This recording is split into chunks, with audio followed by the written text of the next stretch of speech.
Nay, atras po kayo. Iiwan namin yung mga gamit. Iiwan po namin. Huwag po kayo mag-alala. Yung mga gamit nyo, iiwan po namin, ha? Atras po kayo doon. Sino nga pong kausap nyo na nakagawad? Chairman, mga barangay dito. Ang problema po kasi, Nay, bawal po dyan sa gilid ng creek. Sige po. Masama rin po yung ginagawa nyo. Vic, may Hyundai dito nakasampa sa bangketa. Starex. Papel ang plaka. Atin na tayo. Kanina yung mga motor.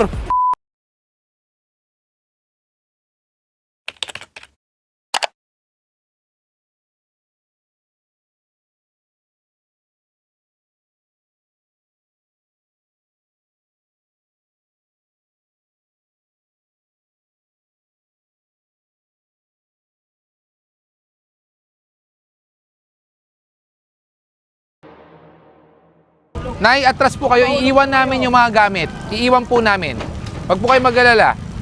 Yung mga gamit nyo, iiwan po namin, ha? Atras po kayo doon. Paano mo muna? Makatama. Matamaan. Usog mo si nanay doon. Yan.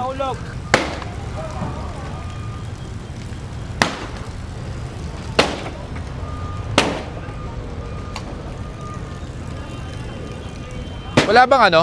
Sino to ang pangalan nito? Si ano? Jimmy. Jimmy. Wala bang ano sa ilalim? Kulong-kulong? Dandahan. Wala, sir. Wala naman. Wala, sir. Okay. Op. Dandahan. Dahan-dahan ha, dahan-dahan. Alalay lang tayo. Mga kamay nyo, alalay lang din.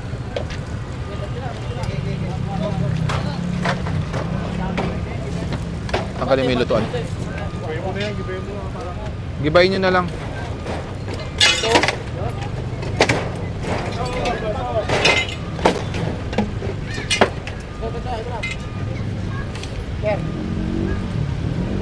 Kunin. Yung mga damit, lipat nyo muna doon. Lipat nyo doon.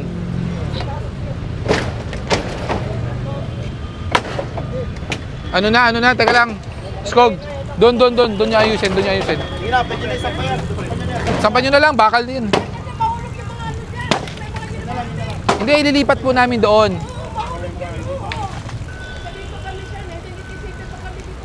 Pero nakausap nyo ang barangay tungkol sa pagpatayo. Sino po? Ano pong pangalan? Ano pong pangalan?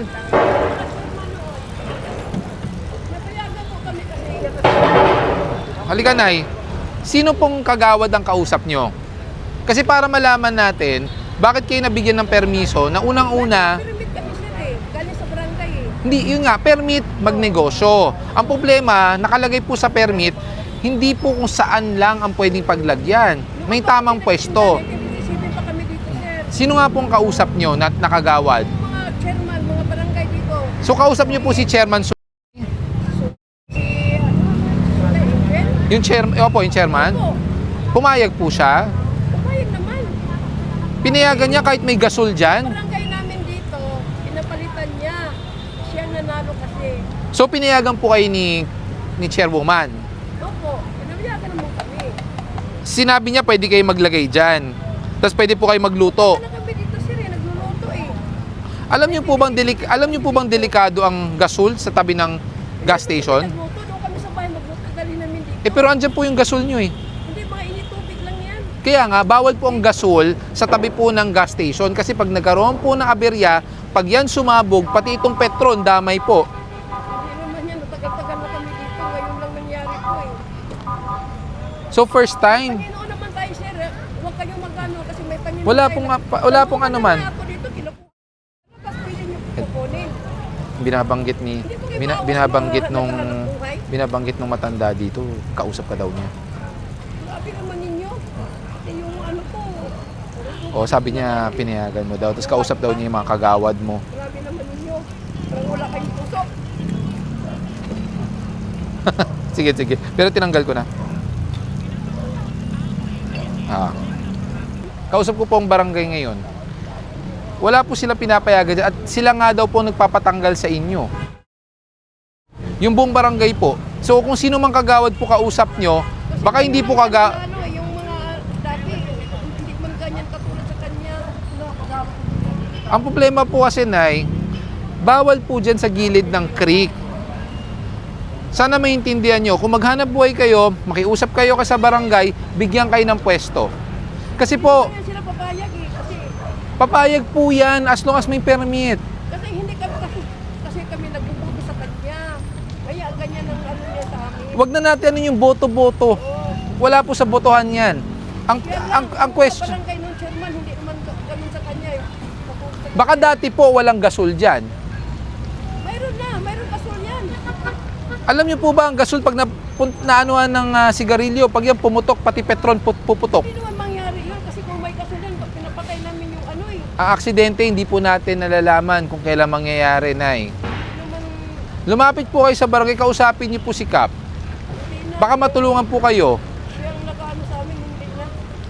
Ayan nga problema eh. Pinapaalis kayo dyan kasi mali pwesto. Ngayon, inalis kayo. Puntahan nyo ang barangay, kausapin nyo saan kayo pwedeng magnegosyo. Simple lang po yun, Nay.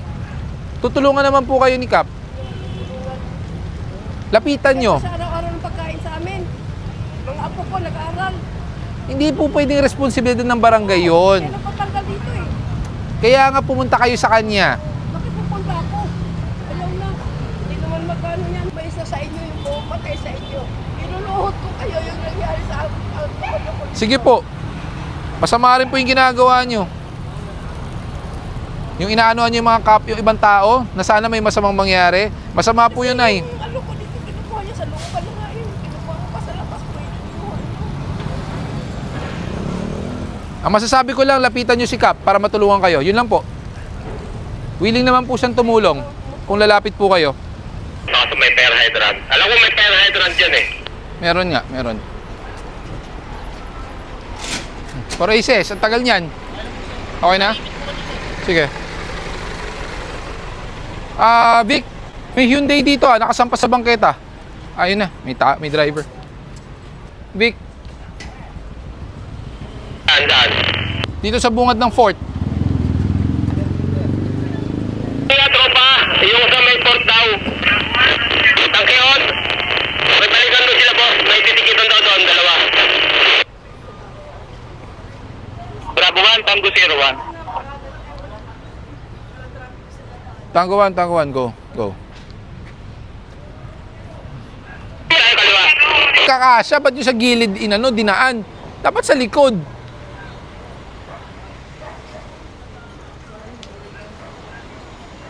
Gutters. Starex.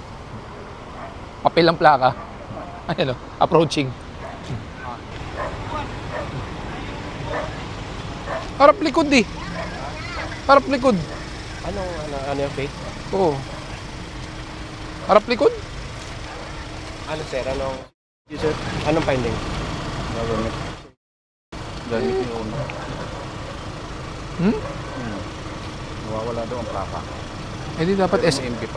dapat SAA ang nakakabit.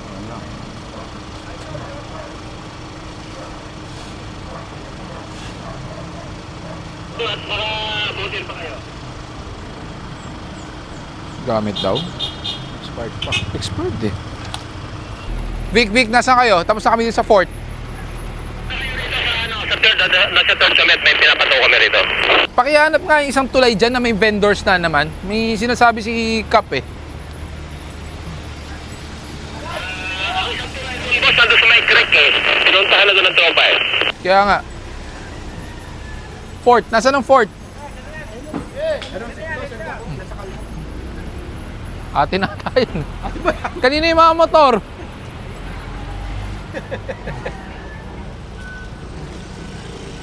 Tanggalin lahat.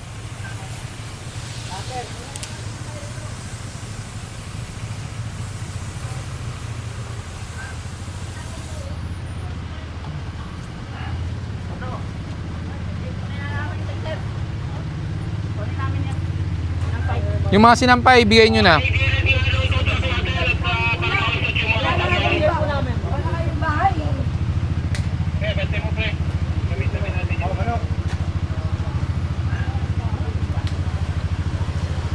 Yan, yung pula. Hindi Hindi yung ginano mo kanina nag-counterflow eh. Siya rin yung nag-counterflow kanina eh.